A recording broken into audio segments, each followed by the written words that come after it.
তোর জন্য কেঁদেছিলাম উম্মত। আমি এমন কাঁদা কাঁদছি রে উম্মত তোদের জন্য। আশার নামাজের পরে দাঁড়াইছি, বছরের আজান পর্যন্ত আমি আমার মালিকের কাছে তোদের জন্য উম্মতের জন্য চোখের পানি ফেলে কাঁদছিলাম।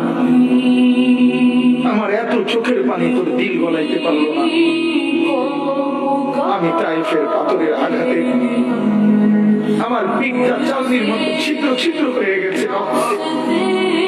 আমি বুকে পেটে দুইটা পাথর বাঁধছি ক্ষুধার কষ্টে।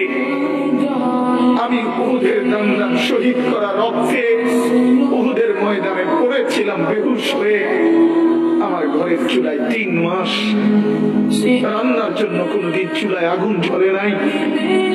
আমার এত চোখের পানি, এত রক্ত, এত ক্ষুধার কষ্ট কিছুই তোর মন গলাইতে পারলো না, তোরে সেজদা দিতে পারলো না। যদি উঠার সময় এখন